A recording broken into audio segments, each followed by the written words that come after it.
जय माता दी दोस्तों, आप सभी का दिन शुभ और मंगलमय हो। आप सभी पर माँ भवानी जगदम्बा की कृपा सदैव बनी रहे।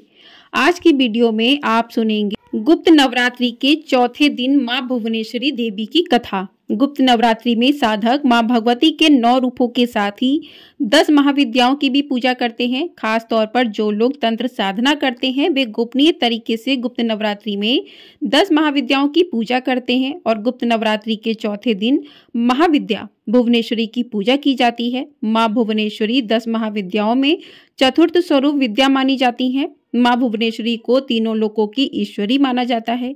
माँ भुवनेश्वरी साक्षात पूरे संसार को धारण करती हैं और इसका पालन पोषण करती हैं। माँ भुवनेश्वरी को जगत माता और जगत धात्री के नाम से भी पुकारा जाता है। माँ भुवनेश्वरी आकाश, वायु, पृथ्वी, अग्नि और जल का निर्माण करती हैं।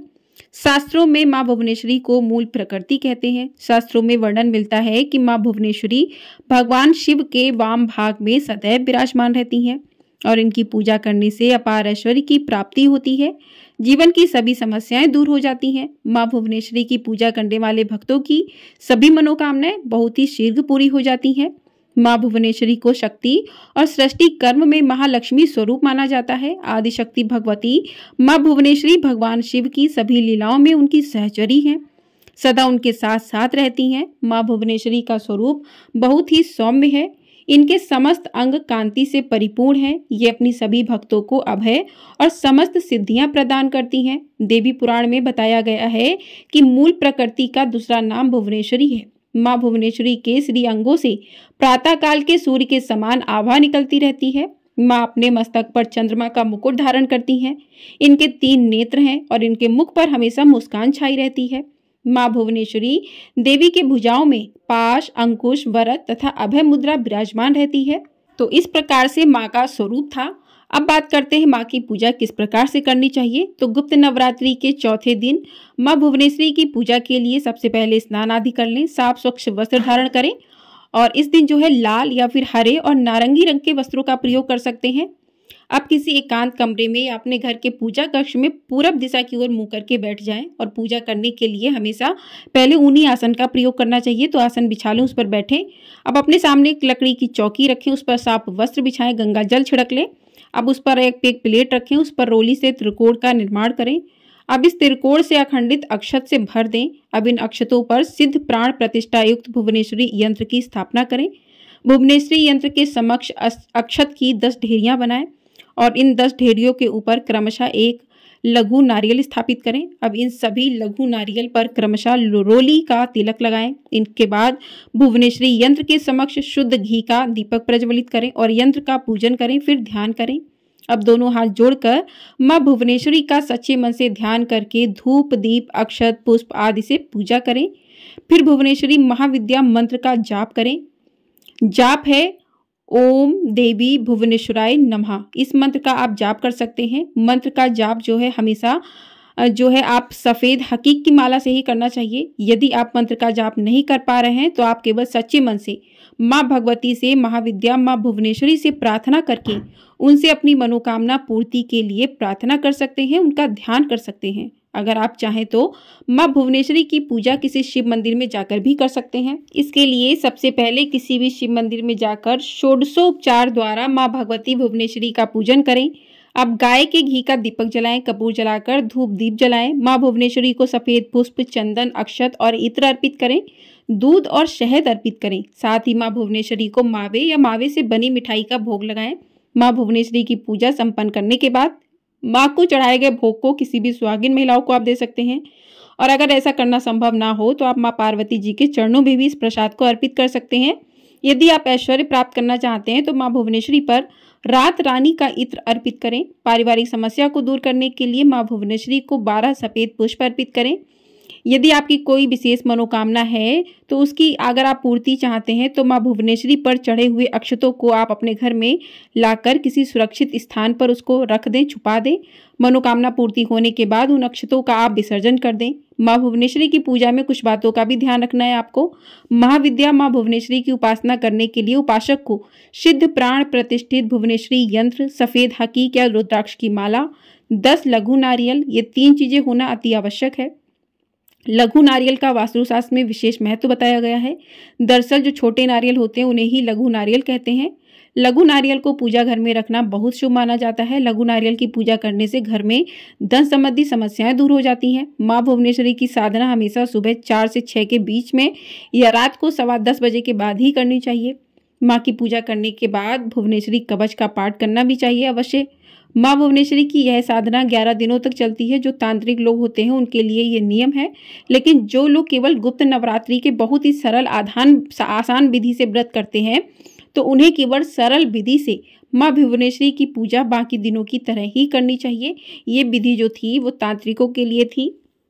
तो अगर आप गृहस्थ जीवन में हैं, हर वीडियो में मैं आपको बताती हूँ, अगर आप गृहस्थ जीवन में हैं तो आपको बस सुबह उठकर स्नान आदि कर लेना। जो आपने चौकी की स्थापना की है वहीं पर माँ के प्रिय पुष्प, माँ का प्रिय भोग उन्हें अर्पित करना है। धूप दीप नैवेद्य अर्पित करनी है। माँ की साधारण तरीके से आपको पूजा करनी है और जो है माँ की साधारण तरीके से आपको पूजा करनी है। साधना करते समय आपको बस पूरी श्रद्धा के साथ सभी नियमों का पालन कर लें और पूरी श्रद्धा के साथ माँ की उपासना करें।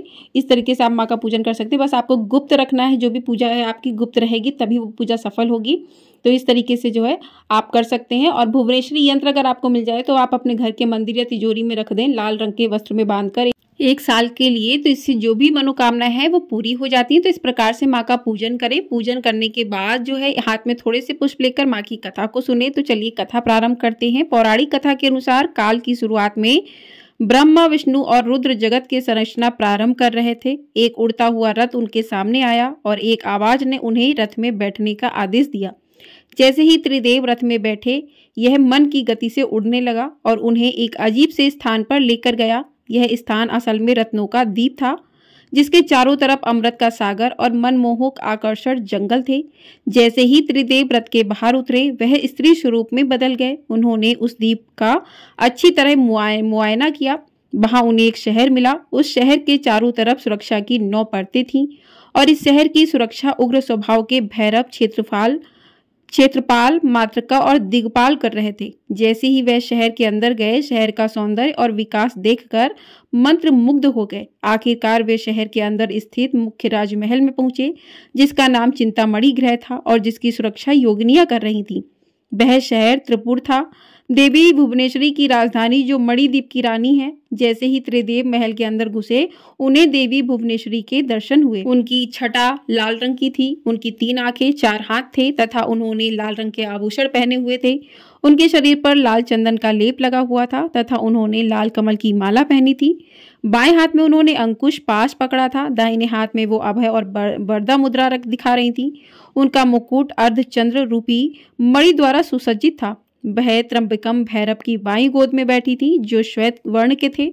उन्होंने श्वेत वस्त्र पहने थे। उनके बाल उलझे हुए थे तथा उनके सर के ऊपर भी अर्धचंद्र और गंगा नदी थी। उनके 5 चेहरे थे तथा हर एक चेहरे में 3 आंखें थीं। उनके 4 हाथ थे तथा उन्होंने त्रिशूल फरसे लेने के साथ वरदा और अभय मुद्रा भी प्रकाशित की हुई थी। देवी भुवनेश्वरी और त्र्यंबकम भैरव पंच प्रेत आसन पर विराजमान थे। पंच प्रेतासन वह सिंहासन है जिसमें परम शिवा गद्दी के रूप में तथा 5 पैरों के स्थान पर सदाशिव, ईश्वर, रुद्र, विष्णु और ब्रह्मा स्थापित हैं। इन सबकी सेवा में अनेक योगिनियां थीं। इनमें से कुछ पंखा डोल रही थी, कुछ कपूर डालकर पान के पत्ते समर्पित कर रही थी, कुछ नए शीशे पकड़ी हुई थी, कुछ घी, शहद और नारियल पानी समर्पित कर रही थी, कुछ माता के बाल का श्रृंगार करने के लिए तैयार थी, तो कुछ देवी के मनोरंजन के लिए नृत्य और गायन में लिप्त थी। त्रिदेव ने वहां पर असंख्य ब्रह्मांड देखे। हर ब्रह्मांड में उनकी तरह ही त्रिदेव थे और यह सब उन्होंने माता भुवनेश्वरी के पैरों के नाखून में ही देख लिया। कुछ ब्रह्मांड ब्रह्मा द्वारा बनाए जा रहे थे, कुछ विष्णु द्वारा पाले जा रहे थे तथा कुछ रुद्र द्वारा संघारित किए जा रहे थे। ब्रह्मा की इच्छा शक्ति द्वारा उत्पन्न भुवनेश्वरी ने त्र्यंबकम के 3 स्वरूप बनाए, ब्रह्मा, विष्णु और रुद्र। इस तरह त्रिदेव त्र्यंबकम के ही 3 रूप हैं। तत्पश्चात देवी भुवनेश्वरी ने अपनी शक्तियां त्रिदेव को प्रदान की। ब्रह्मा के लिए देवी सरस्वती, विष्णु के लिए देवी लक्ष्मी और रुद्र के लिए देवी काली का निर्माण किया तथा उन्हें उनकी जगहों पर स्थापित किया। ब्रह्मा और सरस्वती ने मिलकर एक ब्रह्मांड रूपी अंडा बनाया। रुद्र और काली ने इसे तोड़ा, जिसमें पंच तत्व रूप में आए। इसके बाद पंच तत्व का उपयोग कर ब्रह्मा और सरस्वती ने संपूर्ण ब्रह्मांड की रचना की तथा विष्णु और लक्ष्मी ने इनके लालन पालन पोषण का हर कार्य किया। अंत में रुद्र और काली ब्रह्मांड की समाप्ति की ताकि सरस्वती और ब्रह्मा पुनर्रचना शुरू कर सकें। बोलिए भुवनेश्वरी मैया की जय। तो इस प्रकार से कथा पूर्ण हुई। हम सभी पर माता भुवनेश्वरी देवी अपनी कृपा सदैव बनाए रखें। इसी के साथ इस वीडियो को करते यहीं पर समाप्त। मिलते हैं अगली वीडियो में। आपको ये वीडियो पसंद आई है तो वीडियो को लाइक शेयर, चैनल को सब्सक्राइब कर दीजिएगा। आपको हमारे चैनल पर इसी प्रकार से सभी व्रत त्योहारों की कथाएं प्रतिदिन सुनाई जाएंगी, तो आप इन कथाओं को सुनने के लिए चैनल को सब्सक्राइब करें और इस वीडियो को लाइक भी अवश्य कर दीजिएगा अगर वीडियो आप लोगों को पसंद आई है। और कमेंट बॉक्स में भुवनेश्वरी माता की जय भी अवश्य लिखिएगा। जय भुवनेश्वरी माता।